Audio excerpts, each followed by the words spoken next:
There is a fifth dimension. A dimension of sound. Damn it, Frank! We tell him to be quiet. I spilled my hot cup of Uranus again. A dimension of sight.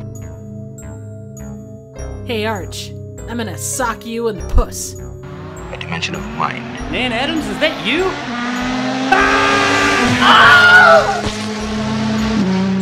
Next stop, the Twilight Zone. What's going on, everyone? Welcome to the Twilight Zone, a Fifth Dimension podcast. I am your host, Nick, as always. We're back to talk Twilight Zone, the Fifth Dimension podcast. We're here. Wait, what? Huh? Oh, shit. I said that wrong. Da, da, da! It's the Fifth Dimension, isn't it? It is a bit. Well, Have you been drinking, sir? I'm drunk off seeing Avatar again. No. Yeah, did you We are guys the see that Fifth again? Dimension. You sent me. Yeah, I did. I saw it today. See, you're doing God's work, son. I still haven't That's gotten the why- chance to see it. You got to see it, Drew. I plan on it. I just have been sick and I haven't had the chance to get out and actually do fun stuff. Triv's afraid of seeing blue people. She's bluest. Unacceptable. She's yeah. You're being. Anyways, we are the Fifth Dimension of Twilight Zone podcast. I refuse to say it any other way unless I make mistakes. We're on audio feeds. We're on audio feeds like Anchor and Audio Boom and Amazon Music and Google Sound and Apple Podcasts and all those podcasts that you can think of. We are on. Rate, subscribe, 5 stars, all that good stuff. I'm here to talk the Twilight Zone by myself because I've gone 100 years over that rim. I'm rimming this podcast. I'm from Ohio. So this is all about me, people. I fired my 2 hosts, or they're back in 2023, and this is like 2085 or some shit, or 2175. Yeah. Rimming. And as Richard Kiley once said, the voices you hear are my podcast co-hosts, which of course are Jacob and Triv, and they're somehow talking to me from the past because I went to look for penicillin or sexual drug enhancements. I don't know. That's why we're in the Twilight Zone, right? What the fuck is going on here? I don't know. I'm just glad that his I'm just glad that his camera isn't like a foot lower. Wait, hold on a second. I can make that happen. No.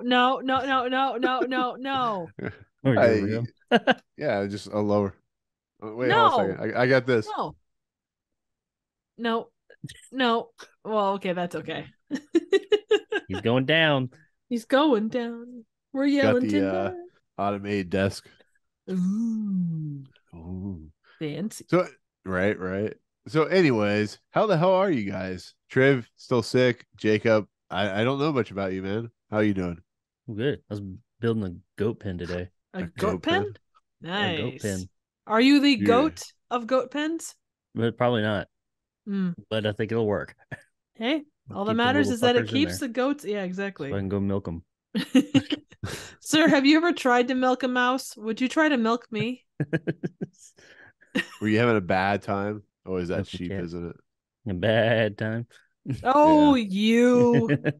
You just feed your goat some tin or cans. Just let them go to town. I'm going to when I get them. I don't have any. That's why I'm building a pen because I'm gonna get some soon to go with my chickens. Do you have chickens? I do have chickens. Yay. I got them back. That rest in peace, Jake's old chickens. But we have new chickens now. Are they fancy chickens? They're some of them are black and brown. Some of them Fancy. are yellow. Well, they're not yellow anymore. They're changing colors. Is one Chicken- take on the persona of humans? Is it named Chicken Boo? No, they're all fucking idiots. I'll tell you that. My parents' Chickens neighbor are had dumb. chickens that had like they were like these exotic chickens and they had like fancy hats. Like the feathers would form these fancy hats, and then some looked like that they were wearing like fancy designer Gucci sweatpants. They're Yeah, I really got no weird. shit like that. I got low rent chickens. That's okay. It sounds Hey, like the low-rent beginning of chickens. it sounds like the beginning of an SNL joke or something. Yeah, it does. I shall show Yeah. you pictures of chickens when we get off. My leg warmer chickens. And with that said, this episode's kind of perfect because I am the Chris Christian of this episode since I'm from Ohio. And yeah, Chris. And we'll say that Triv is I don't know. I'm reading it through Wikipedia. We'll just say she's a doctor. She can't be Mary Lou. We'll just say she's a doctor. Hey. And Woohoo. Jacob is Martha. Martha! Why'd you say that Martha! Why'd you say that name? Save Martha! Why'd you say that name? Anyway, this is so off the rails. It's ridiculous. Welcome to the Fifth Dimension of Twilight Zone podcast, people. So we're back to talk another episode of the Twilight Zone. We're talking season 2, episode 23, which is 100 yards over the rim. What a weird title for an episode. But I mean, it was almost 100 years over the rim. I thought it was going to be like a basketball team going above the rim or something, but no. Could also be a porn. He just like jumps from like half court. 100 millimeters over the rim. 100 millimeter rim. That's probably pretty big still. Oof. Is this the 4th film of the Human Centipede movie series? Dude. Oof. Oof, oof, oof. Those movies. Yes. So with that said, this episode is directed by Buzz Kulik, written by Rod Serling. This is an episode that stars Cliff Robertson, who was in the Spider-Man movies, believe it or not. John Crawford, Evans, John Astin, and Edward Platt. So a pretty good group of individuals. John Astin, of course, Sean Astin's like father, I think. And he's also very funny. Oh yeah, Gomez Adams. Yeah. He's also in he was in something. He's in the Frighteners too. Was he? Who was he in the Frighteners? I think he was the old cowboy, the one that was always losing his jaw. Really? Yeah, I did not know that. Yeah. But with us, this is episode or production code 173-3654. Original air date April 7th, 1961. So yeah, this is a traditional Twilight Zone episode. It is pretty standard by the book. Has a setup, kind of a crazy middle part, as Triv referenced earlier. This feels like what's that episode? I shot an arrow into the air. Is that what it was? That's kind of what I got from it, but yeah, What's that whole desert thing going? Well, it's the random road too. Yeah, but they do episodes like this before, don't they? Or later, where they time travel into the future or whatever. Well, they had the old lead bottom. Well, the Rip Van Winkle caper or whatever that's called is sort of similar to this as far as the time travel element. Yeah. What was the one with the pilot though? The English pilot? Oh, Long Flight? Is that it? The last flight? The old lead bottom one. Yeah. That's kind of like it. Well, I just meant as far as like the terrain and everything looked very similar. Oh yeah. I'm way off. But this one was apparently done on the same area as what the hell was it? Third from the sun, but I don't see that. Maybe that's just me. Well, it's also the geography of the Olancha area was also used for location shooting for Tremors, Bug, and Iron Man. I can see that. Iron Man, I believe that. Tremors, yeah, Tremors. Yeah. Actually, that reminds me. I was watching. Speaking of Tremors, this is like totally off subject, but I was watching Red Letter Media's review of Near Dark. And I completely forgot how much that movie's awesome. Oh, it's very good. I have it on Blu-ray. I love that fucking movie. I just watched it. That movie's worth a lot time. of money. Really? Yeah. It's worth a lot on Blu-ray? Yeah. I have that Blu-ray upstairs. Yeah, because it's out of print, but I didn't know you've never seen it before, Triv. Well, one of those things I just ran across. So I used to watch that every Halloween. I love that fucking movie. Isn't that the same kid from Lost Boys? No. Is it not? I don't know. I always thought it was when I was a kid. He was in Teen Witch, apparently. He's been in stuff. Anyways. Yeah, he's in stuff. Okay, so Triv, Jacob, this is, like I said, a pretty standard Twilight Zone episode. I enjoyed this episode for what it's worth, but do you guys know much about this episode going in? Do you remember this episode at all? I don't remember this episode at all. I know it's a shock, but I do not. Let's put it this way. It's an episode that it goes for a little bit in one location, it goes for a little bit in another location, but never like overstays its welcome. I don't know if you guys agree with that or not. It doesn't Yeah, it doesn't overstay its welcome. It's not like the most memorable episode ever, but it is a very entertaining episode while you're watching it. It does raise some Yeah. interesting questions too, which we can talk about when we get towards the end too, or at least it did for me. Yeah, and it heads into that time travel conundrum that Yeah. could that's always the problem when you do time travel episodes, especially when you're like loosey goosey with them. You're going to put things in your show or movie that may make no sense. But Well, and I'm yeah, not we'll even see. worried about it from that perspective because it's a 24-minute show done in the 60s, and it's they didn't take stuff as seriously as what we do now. There was a few things where I kind of looked at it and went, oh, the interesting implications and stuff. So Yeah, and I think what I'm just gonna be straight out. I do really like this episode. It has problems, but well, I it's think every the fact that episode. I mean, well, yeah, but I think there's like this one as far as time travel. I know Jacob, you said you're a big fan of time travel stuff, Yeah. right? I like time travel things, even with all of their inaccuracies. Yeah, I mean, They're fun. if we think about it, this episode, I mean, we'll kind of just really get into like the first part of the episode. It's a wagon trail group of people. They're coming from Ohio, which is already a detriment to their On health. the Oregon Trail. Yeah, they're on the Oregon Trail The going to son's dying of California. dysentery. you shoot a buffalo, but you can only carry 100 pounds of meat back with you. Yeah, they probably fjorded the water and lost a wagon buffalo. Yeah. They lost a buffalo while they're past or an ox or whatever while they're crossing the river. Exactly. This is what the creators of the Oregon Trail base their episode or base their game on. So Actually, what did you guys play the Oregon Trail on? Just we got to clear that up real quick. On Mac. Like the OG. Like in school like we played it on Boy. the like Mac 1 or whatever. Like all-in-one Mac in like the computer lab at school. Like the screen the screen was like 10 inches or whatever. Yeah. green and black character or graphics. Yeah, you had the big flying black toasters disc. and the rabbit. Yep. You have to shoot it. Yeah. It was like Pong a bit. Yeah. See, you guys, you know what's up. They have new versions of it that are in color and like better graphics and all that. I'm like, no. Yeah.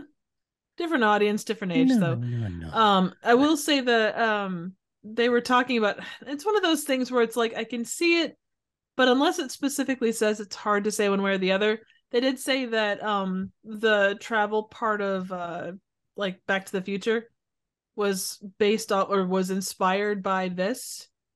It's also J.J. Abrams's favorite episode, apparently. But that's according to IMDb, so take that how you will.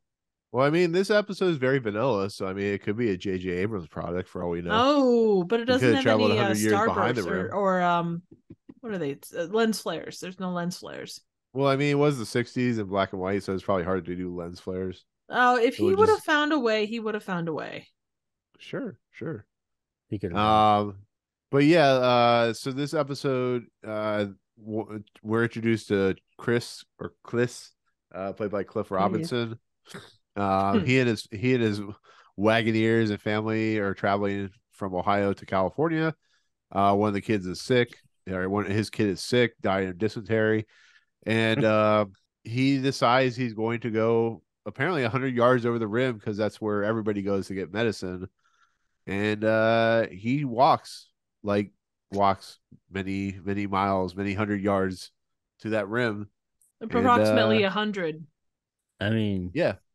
If you could walk 1,000 miles, I don't know any more of the words of that song, but if I could walk 500 miles, I'd walk 500 more. Yeah, 500 miles. That's just to be the man who'd walk 500 miles to end up at your door. Da da da da da. If I could walk 500 miles, and I could walk 500. It's all about the inflection when you say. I could car sing the hell out of that. If I could walk 500, and then you just kind of make noises because I don't know. Da da da da. You turn it real loud, and it's like you're saying the words. That's what this made this episode better. If you just started humming, if I could walk 100 yards and I could walk and rim some more. But yeah, so he walks over and he sees a power pole, and a road and a highway. And that's when we get into the very long narration from Rod Serling. And then Duel. Oh yeah. I'm getting ahead of Where is myself. Rod Serling? I forget where he comes out. He comes out from like the middle of nowhere? Is he like hiding in the desert? It web zooms over to the side of a wagon. The whip and the nene-nane's like this. He comes on. He says, "The year is 1847. The place is the territory of New Mexico. The people are a tiny handful of men and women with a dream. 11 months ago, they started out from Ohio and headed west. Someone told them about a place called California, about a warm and sunny and blue sky, about rich land and fresh air. And at this moment, almost a year later, they've seen nothing but cold, heat, exhaustion, hunger, and sickness. The man's heart-sick wife, and he's the only one remaining who has even a fragment of the dream left. Mr. Kliss Horn, who's going over the top of the rim to look for water and sustenance. In a moment, we'll move into the Twilight Zone." Yeah, and so this guy, Kliss, he finds himself, apparently this takes place in New Mexico in 1961 or 41. And 47. He walks, in 1847, thank you. But he walks and he walks and he walks 500 while miles. the crossfades happen. No. But he almost gets hit by a truck because he has no idea what a truck is. This is like when the people first saw the train. Yeah, the monster. And then he shoots his hand or something. That monster had tried to kill me. But this is like when the people first saw the train on a film and they like went, "Ah," they got scared. That's what happens to him. What'd they do? Ah. Nah. Awesome. And then he like falls on his gun and he like shoots off the gun and like burns his hand or something. Yeah, I wasn't sure what was happening there. I didn't know if it was a gun or he just like the dirt just like exploded. It around shot, him. but I thought that was going to have some type of relevance. I suppose they had to call in the doctor because of that. Like, well, anytime they do anything in like a show or a movie or anything like that, like firing a firearm, it's always got some type of relevance. It just doesn't just happen. So I was like, okay, he just shot his gun. Did he like shoot somebody or something? No, just shot his gun. Did he hurt his hand? He did, and then that brought on the penicillin. So that might have been the reason that happened the way it did. Yeah, all I could think about, and this is going to sound stupid, I was watching Time Cop the other day, and there's a scene when Jean-Claude Van Damme's character goes back to the past, ends up in the middle of the road, and a truck's bearing down on him. He has like, and he goes under it. Yeah. Kill him. He's Jean-Claude Van Damme. Exactly. There's also a scene in that movie where he does the splits in his boxers in his apartment. There you go. He also did that in No Retreat, No Surrender. Yeah. He does splits a lot. Yes, he does. Yeah. He's special. He should be a gymnast. It's good, very flexible groin. Yep. He needs to be in Gymkata. Yeah. Anyway. Yeah, he could do like T25. So this is he walks for several hundred yards, crossfade out the wazoo, just crossfades. I thought he was gonna be on the road for like half the episode, and he was. You get a crossfade. And this is when he comes up across a gas station, and I think it was called Joe's Airlift Chili Gas Stop, if I remember right. I don't know. Joe's I think it was Airlift Chili Gas Stop.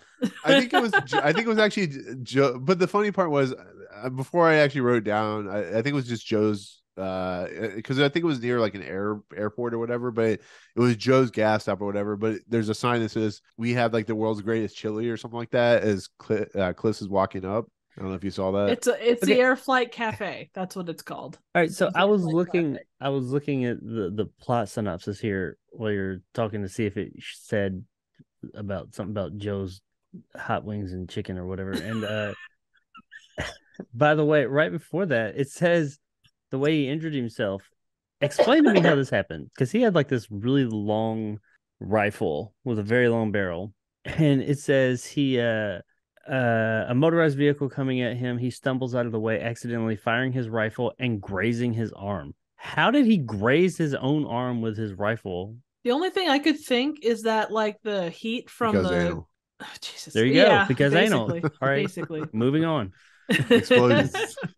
Well, no, could it have been like, it's like the God works in mysterious ways kind of thing. It just answers everything. I was thinking that he actually like the heat from the barrel, maybe. Like maybe, he didn't, but the barrel's graze. Like way out here. Graze isn't the right word. I would say if he did anything, he burnt his hand on the gun. because of the heat of the bullet traveling up. But it would have to be more than one round though for it to get that hot, I would think. And you know, them guns in the 1800s don't load pretty quickly because you have to put the bullet in. Then you have to fucking push it in there. You have to put no, the that was a in there. musket. I don't think that was. That's a musket, you dumbass. It looked like a musket. Maybe it wasn't a fucking musket. It was 1843. It wasn't the 1700s. Get your time zones right. Fuck off, the Twilight man. Zone. You have to push that shit in there. You have to click it. You gotta put shit in there, huh? Anyways, we come across Joe, who is played by John Crawford. He's the guy that's like laughing at Cliss at first. I'm like, this dude's an asshole. This guy clearly is in trouble, and you're like, it's like, what the fuck? I don't know. Well, they run into some weird assholes out in the middle of nowhere, I'm sure. We're introduced to Joe. He is a proprietor of this Joe's Airlift Chili Gas Stop. Air flight chili gas stop. Yeah. Yeah. I mean, you eat the chili. Breakfast served all day. You get the gas, and then you airlift in the air as you fly away. So No. You have the chili, and then you get the gas. Or is it you get the gas, and then you get the chili? No. You get the chili, and then you get the gas, and then you do the human centipede. You have the cuttlefish. And then you have breakfast all day. This is going places. I don't even know yes, where this is going. But where were we? We're introduced to Joe as Airlift Chili. Airlift Air flight chili. When the medics come down to like rescue somebody, Joe comes out. You want some airlift chili? It's free. It's That's why they're not doing so good. It's Joe's airlift chili. And breakfast all day. And gas. Joe's airlift Soylent Green. Chicken and waffles and chili. That's like Jones' good ass barbecue and foot massage. Jones' good ass barbecue foot massage. Jones. Shit. I might put this at the end of the episode. Or that one that I've seen it before, but I've never seen it with that guy watching on TV. I think Nick, you posted it on Twitter the other day. It's his DMs where I was like, it's some car buying place, like used cars. Come buy our cars, you stupid motherfucker. Yeah, that guy that watches those videos, he's hilarious because just his reactions alone, he's like, I've seen that video before, but yeah, a lot of it's parody stuff from like SNL or Good Mythical Morning or something like that. But anyways, so where were we? Oh yeah, we were introduced to Joe for the third time. There, Joe. Anyways, so this guy Cliss comes in. I need some of that chili. Yeah. Joe's like, how long you been out there? 8 months. He's like, okay, let's go see Mary Lou, my wife, who's played by Evans. How long you been out there? 8 months. Let's go see my wife. Well, she was she trained as a nurse. Hi, Peter. So Mary Lou is played by Evans.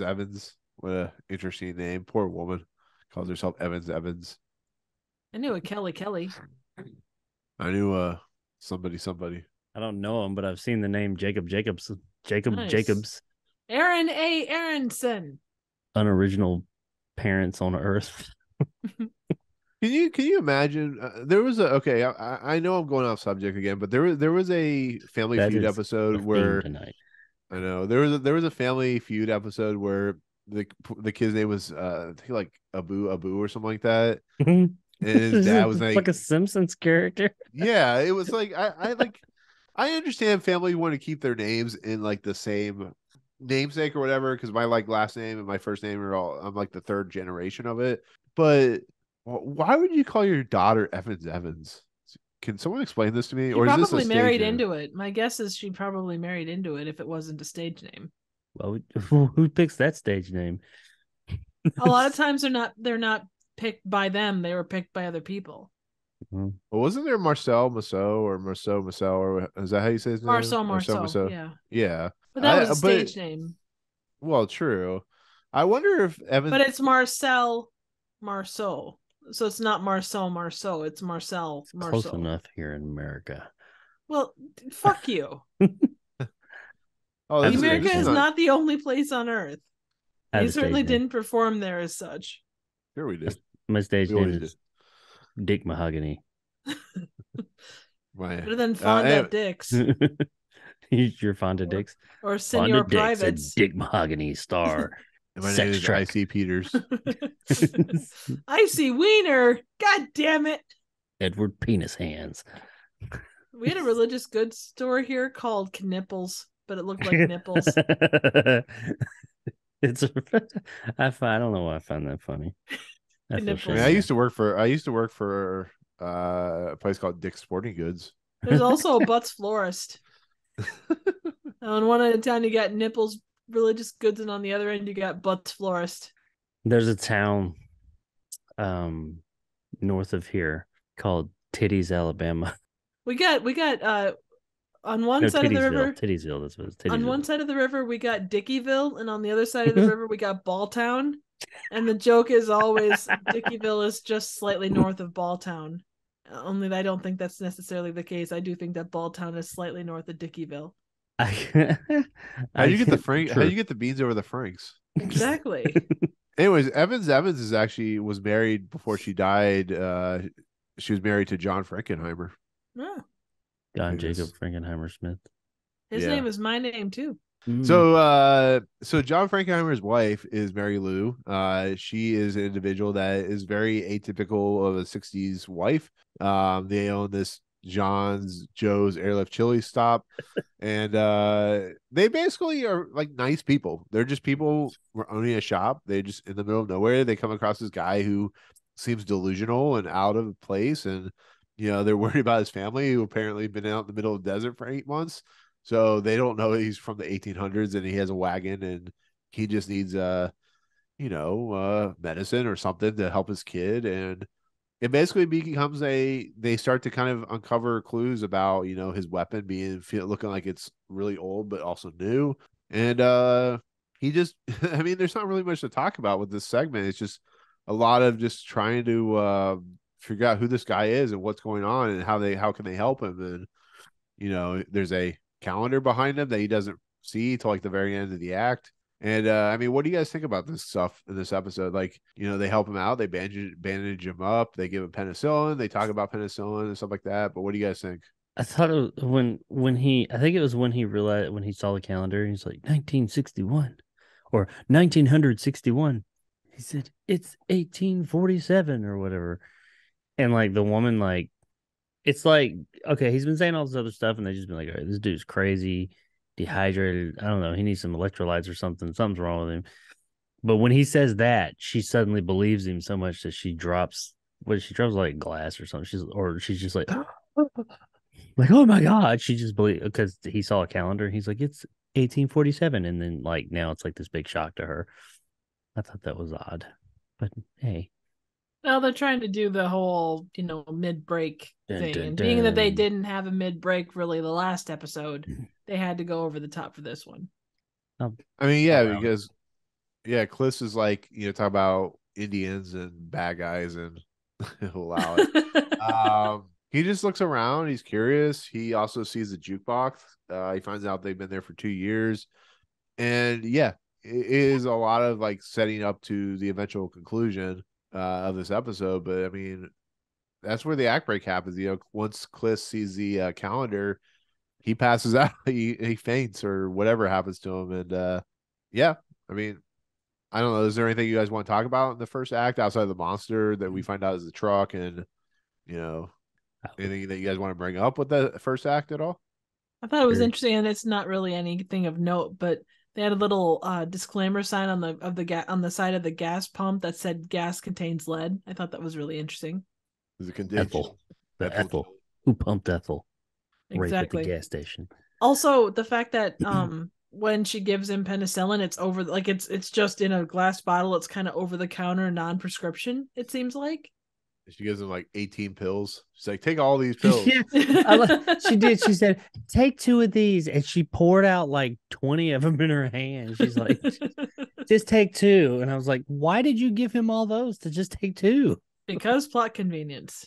Yeah, he has to see how many pills there are so he knows how many to give his kid. He's gonna overdose his kid off penicillin.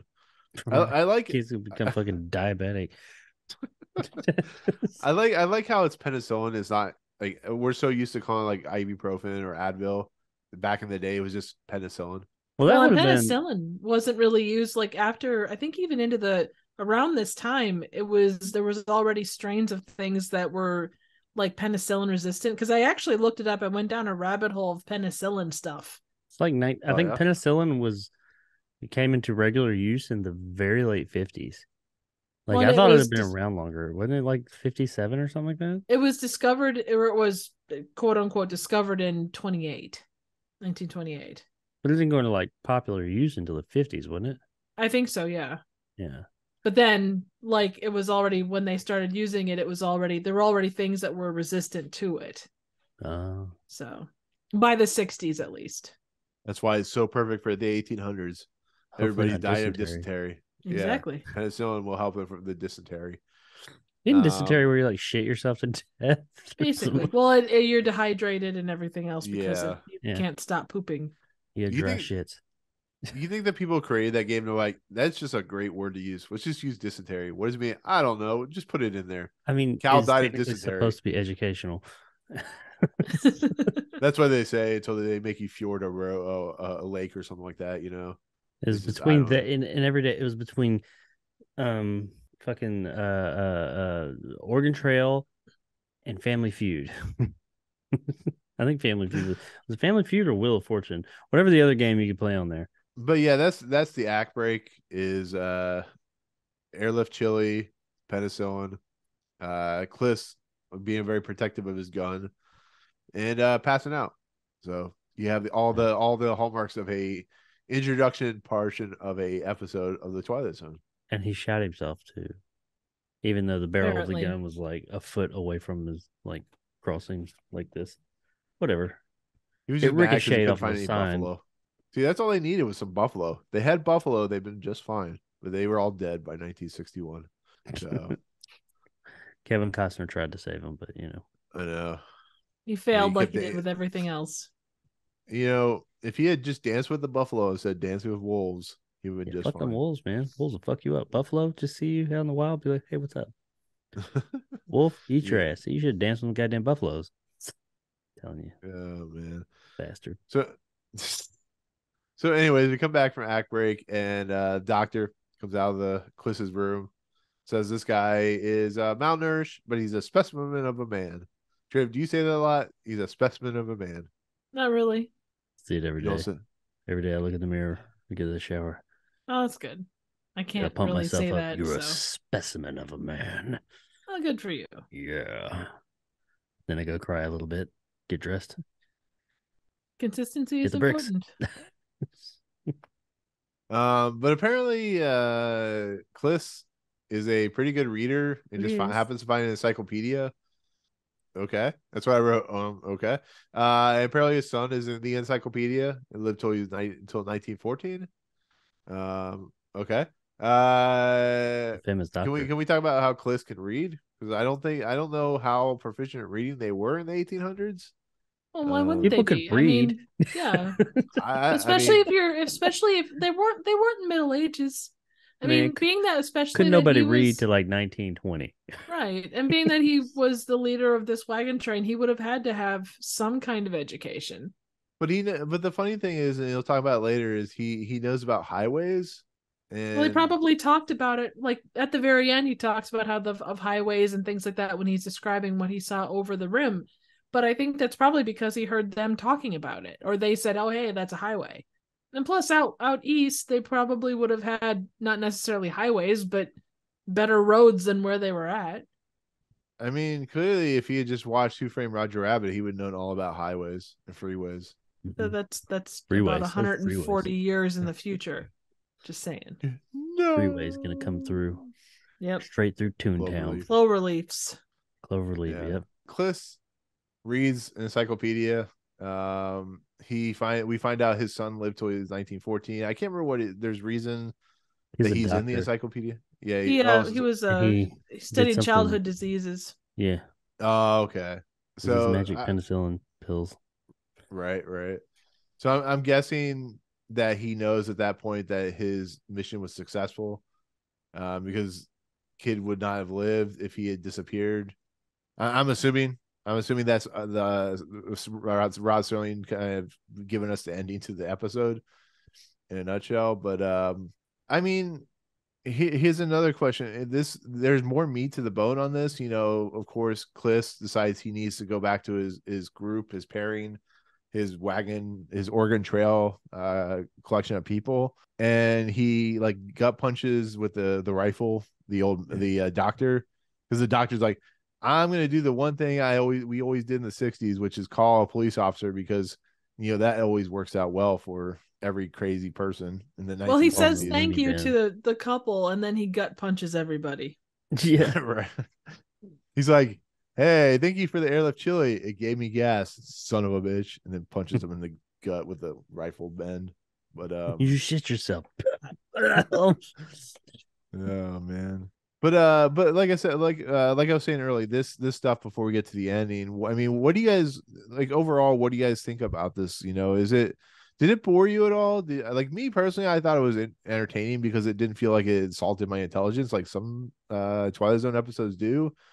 But I wouldn't call this like, you know, the most complex episode. It's just a guy searching for stuff for his family and finds it in an alternate world, or not alternate reality, in a different time. And you know, is there any like hidden messages or meanings that you guys contemplated from this stuff? I think the use of time travel was done better than what it was with I shot an arrow into the air. I liked it, because one of the best things you can do with time travel, well, one of the worst things you can do with a time travel story is over explain, tell too much, try and like make too much sense of it. And I like the fact that they left it kind of up in the air, because when you do that, that's the best way to tell a time travel story, is to leave some of the particulars and the nuance up in the air. Like nobody really knows exactly how it works. This is just, you know, what happens, because then you can get away with like some like plot holes and things like that. It's like, well, what if he did this? And since he did this, wouldn't it do that? And all this and that. And you're like, well, I mean, you can't say that because we don't fully know how this thing works. Well, So that's I like that they did that. Right. Well, I was gonna say that with I think the best example of some time travel outside like Back to the Future that's used pretty smartly is Looper. Yeah. Where he does go into details like he doesn't go into details of like how it works, but he goes into details of like they allow these people to live for 30 years. Yeah. Then they send it back, and there's like a secret organization, stuff like that. How they deal with it. Yeah. Yeah, but you sometimes get time travel stuff, and it's just like it's like I think Primer. Yeah, I was just about to say Primer. And I'm like, I like that movie. Yeah, I like that movie, but I'm like, I have no idea what the fuck's going on. It's like a Darren Aronofsky product. You have no idea what the fuck's going on. But here, it's just like the guy walks over a hill, finds himself in a different time, and then he gets chased by the police, goes back over that hill. He drops his gun for one, but he goes over the hill and is back with his family. Gives the kid penicillin. The kid lives. Yeah. The cops, when they go chasing after him, they pull off the road and drive through the desert. Okay. Yes, because that's smart. Well, I didn't think they were going to do that. I thought they were going to get out there and chase after him, but no, they pulled off the road, started driving through the desert. I was like, all right, cool, whatever. It's just dirt. All right. And they're riding through there, but then they just decided at this one spot, let's stop here. They weren't really that close to him. They could have gotten closer and maybe cut him off or something like that. I understand they didn't go up that hill because, you know, it's sand dune. But like, no, they just stopped. They said, this is a good place. Let's stop here. He's way ahead of us and we're in a fucking car, but let's just stop here and get out and chase him. Well, there's another episode of the Twilight Zone where I think it involves a fugitive. I don't know if you remember this episode, Trib, but anyways, this fugitive finds himself in a different time. What's that? Is it a one-armed man? Did the one-armed man do it? Yes. But the fugitive either travels back in time or travels forward in time or something like that. It's the same kind of subject, but I remember that one.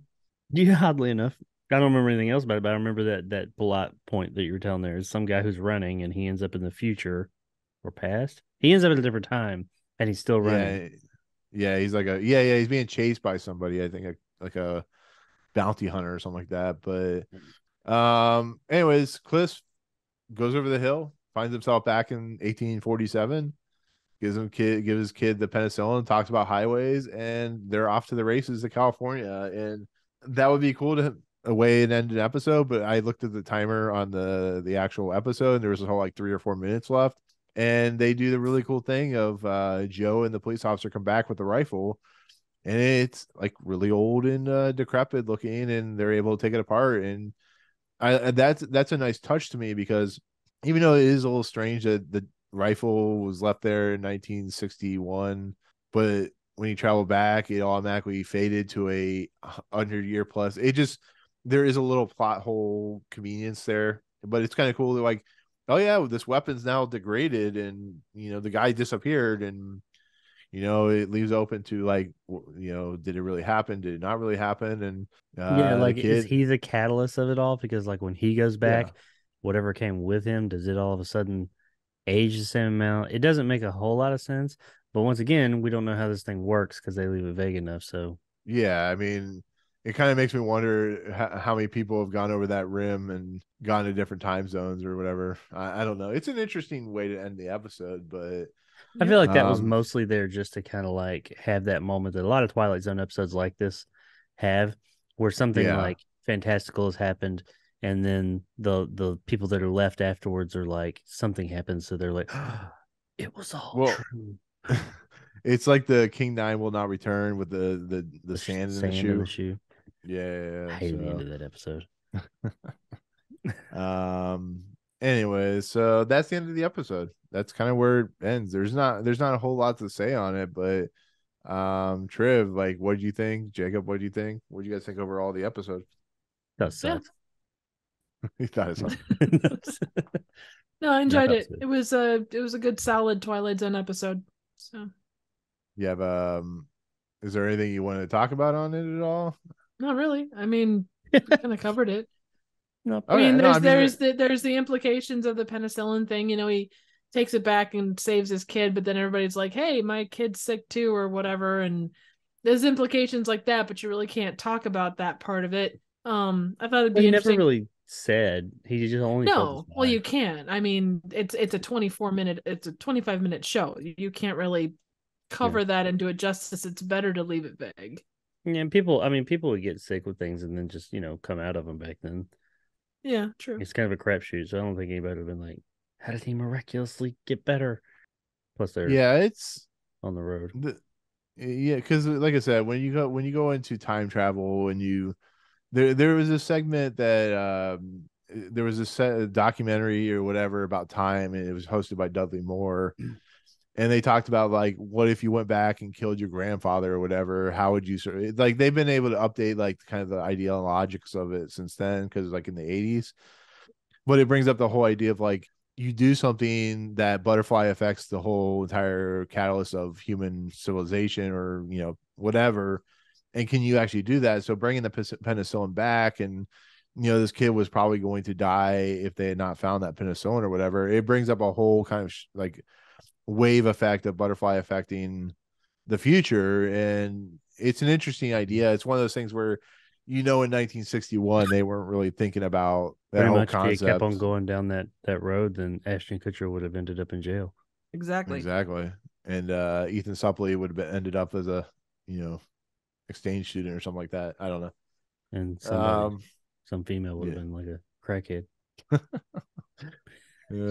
Kid would have blown Ashton Kutcher blown off his arms. But yeah, I mean, it's still an entertaining episode. I mean, it still has fun with this premise. It feels more it's a very serious episode, but it's also like an episode that is entertaining, I guess is the easiest way to put it in the end. Yeah, you don't want to like put too much thought into it, because then you start deconstructing things like the gun thing. It seems kind of backwards. Yeah. But in the words of MST3K, it's just a show you should probably just relax. Yeah, exactly. I agree with Nick. It was a solid Twilight Zone-y episode. It's entertaining. Exactly. But with that said, that's pretty much the episode. One day we'll actually have an episode where it's much more in depth, like we used to have. But right now it's like, episode. It's just a Guy goes to solid the future. episode. There's nothing wrong with that. Yeah. No, I know. I'm not saying it's bad. I'm just saying at some point we'll have an episode where it turns into like kind of like what we talked about last week, where it was, a very in-depth, dark episode that had a lot of, logistical meaning and stuff like that. So there was one other kind of fun thing. I thought Yeah. it was weird that Chris wore a stovepipe hat. Like, why wouldn't he wear a cowboy hat or something? But apparently, given the era and stuff, Cliff Richardson did a lot of research into that, and that's why he wore a stovepipe. He actually had to like fight to be able to wear that kind of hat. Was it because he was like in Right. charge of the Well, because the other guy convoy? had one of those too. Let's see here. Let's see. They did extensive research on the 1840 time period, and he concluded that an Easterner would have worn a stovepipe hat, whereas the director, fearing such a hat would make Horn look comical, wanted him to wear a Stetson. The result was finally taken to producer Serling, who, after hearing both sides, decided to let Robertson wear the stovepipe hat as seen in the film version. yeah, it makes sense. I mean, it's what's kind of sad about Chris. What's his name? Cliff Robertson. Yeah, I didn't know who this guy was till Spider-Man, which kind of sucks because apparently he's like very prolific. Or uncle. What's up? His Uncle Ben. Yeah, Uncle Ben. Mhm. Yeah. But he's like very prolific in his acting career. Yeah, like I said, 2002, 2001, I was like not even 20, so I wasn't really worried about what shit they were in. So I don't know. They're like John Walton. John Walton. That's what it looked like to me. I was like John Walton. Yeah. The Waltons, Wah, wah, wah, wah, I thought wah. his second in command dude kind of looked like Nick Frost a bit. Isn't that John Astin too? That's what the funny part. Mm-hmm. Yeah, John Astin, funny guy. Gomez. Yeah. He'll So forever be that's Gomez Adams to me. exactly. But with that said, that is season 2, episode 23 of the Twilight Zone, the 100 Years Over the Rim. Real quick, closing narration. Oh shit, we gotta do closing narration. Yeah, I was waiting. I was thinking about it. I'm staring at it, and I was like, I'm gonna wait to that sweet spot so I can be like, "Hey, you forgot something." Okay, yes. Closing narration. Cut this in wherever it needs to be. The location shooting. That's the production notes. Closing narration. Mr. Cliss Horn, one of the hardy breed of men who headed west during a time when there was no concrete highways or the solace of civilization. Mr. Cliss Horn, family and party heading west after a brief detour in the Twilight Zone. So much shorter than the opening narration, right? Yeah. These haven't been so bad lately. I feel like there's a big one coming though, because I haven't been getting reamed on the narrations lately. So I feel like the next one's. Is it like choosing the cuttlefish? Yeah, and the asparagus. Yeah. Actually, when we get to season 4, it's gonna be like 6-page dissertation. Now, next week's closing narration is nice. The opening narration's a little wordy. It's all good. Okay, so I have a closing narration. See if you guys can guess. This is a closing narration. There's a saying. The 4 of us are dying. No. There's a saying. One flew over the cuckoo's nest. Yes. There's a saying. Every man is put on earth condemned to die. Time and method of execution unknown. Perhaps this is as it should be. Case in point, blank. Lately deceased. A little man with such yet to live, beaten by the devil, by his own boredom, and by the scheme of things in the Twilight Zone. Escape clause. Damn. I was going to say something else. But I was going to say escape clause. Yeah. That's me too. Yeah. This was the last episode before Jacob came on to talk about his favorite sexy robot episode. She got shot in the face. Shot in the face. Come here. Oh. Shot through the face. And you're to die. What was I doing? Season 2. Anyways, so escape clause. Very good. So with that said, that is going to be that little segment, which I may never do again because it's kind of stupid. But it's let's not go stupid. It's not stupid at all. It adds flavor. I need something really to add flavor to this podcast. Okay, so with that said, we'll head into the Twilight Zone ranking list. Greatest list known to man because I said so, and no one else can fight me on that. Where should we put this? Number 16. Wait, hang on. Yeah, I agree with that. We should put it at number 16. Jacob puts on his glasses. No. Is this better? Here, I object. Why? What is last week's episode? Is this better than Long Distance Call? It's different than Long Distance Distance Call. Call. Wasn't that last week? Yeah. Well, no, I'm always going to start with like the last episode. Like, is this an episode? I know it's different, but is this an episode that is for Twilight Zone? Is it like, would you put it above, below? Is this episode? I would rather better? I would rather watch this one than Long Distance Call, but I don't know if it's better. Like, Yeah, is I this think better we all than... agreed that Long Distance Call is not one we want to watch again. I think this was more Long Distance Call. I think I said It's like something along Nightmare this as a last week. Child.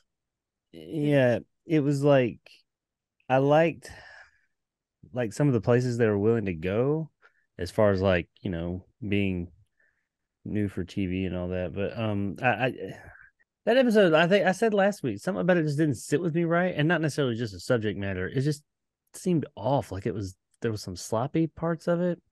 So I like this more than Long Distance Call. Not just the subject matter, but just like the overall structure and the execution. And I would rather watch this 20 times more than Long Distance Call, in my opinion. Agreed. So what were you thinking between? I know what you're gonna say, Jacob. Between Perchance to Dream and like Most Unusual Camera, somewhere in that area, or do you want to go below that? Like Long Distance Call is number 19. So if you want to watch this, but I don't know if you want to put it above the stuff that's already above it, above or below Long Distance Call.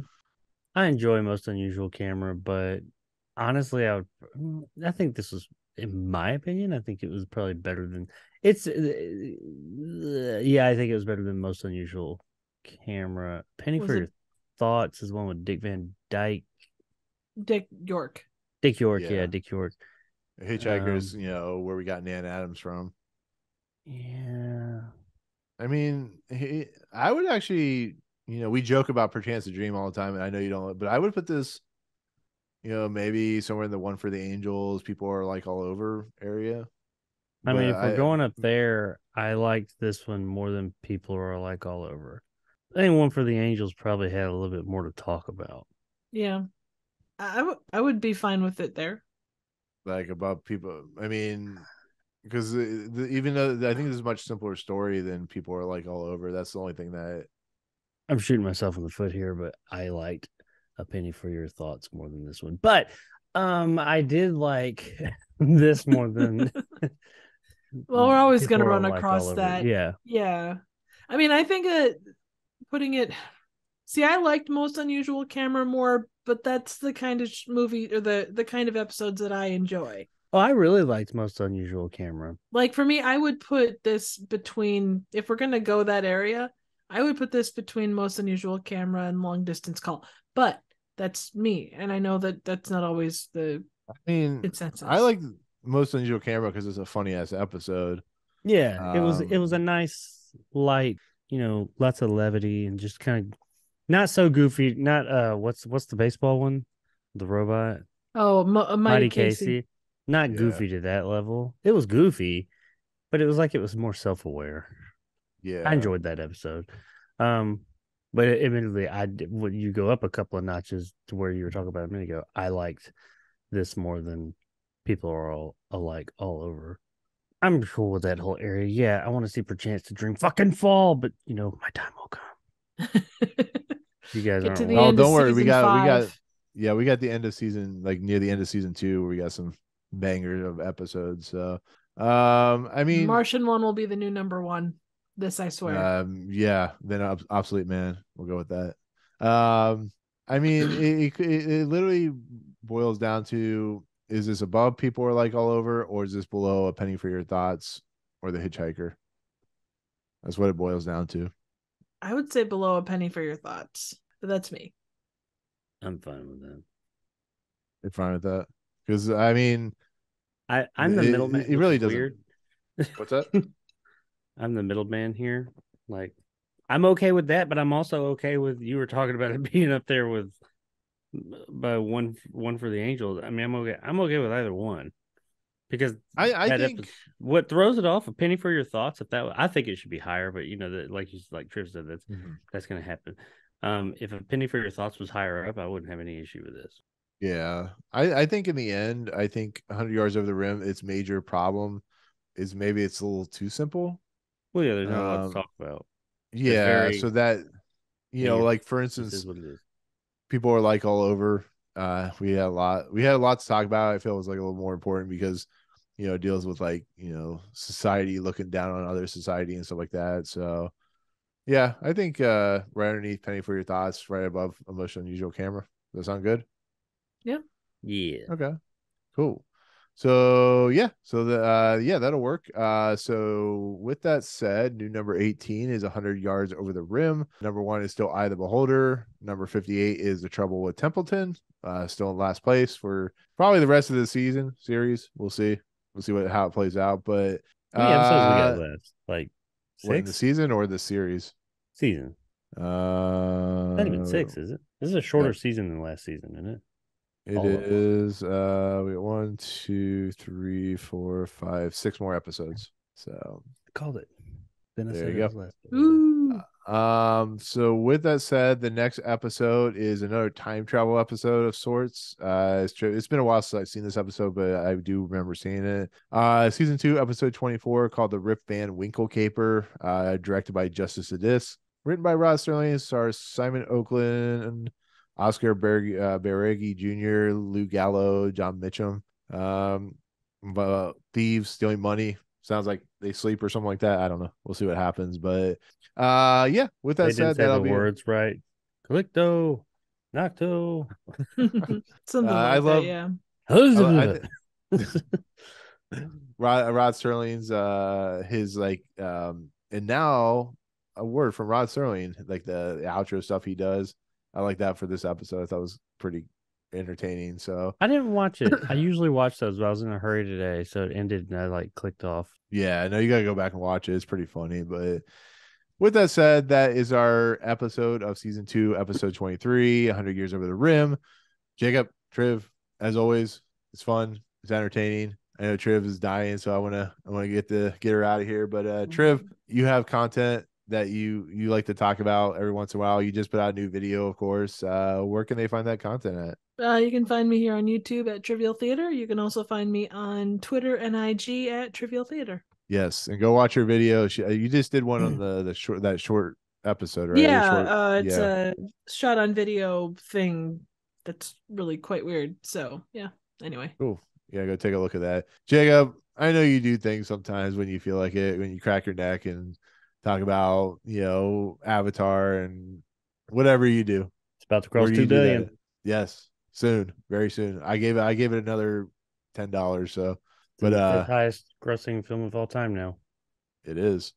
So, anyways, you have content that you like to talk about every once in a while. Where can they find that content at? I do have content, and you can find that at Jacob Anders Reviews.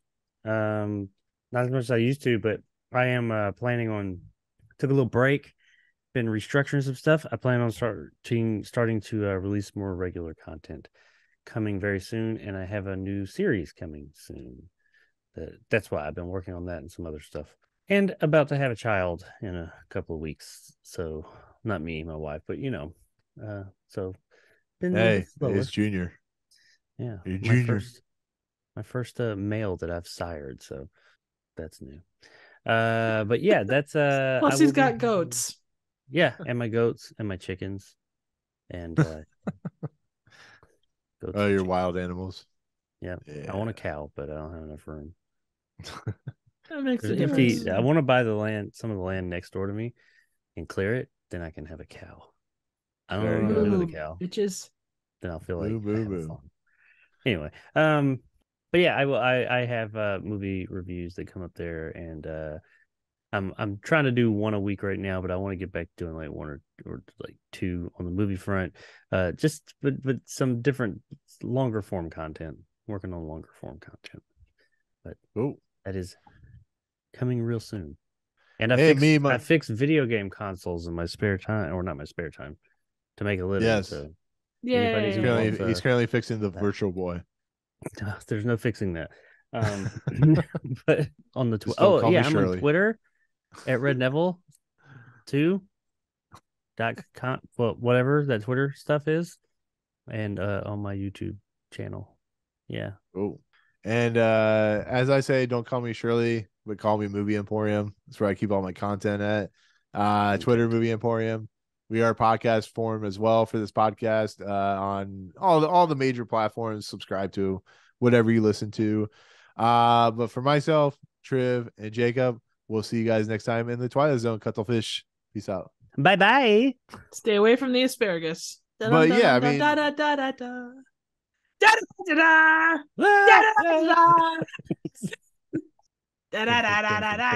da. and that was your really, that was your weekly music segment. We go to butt plugs.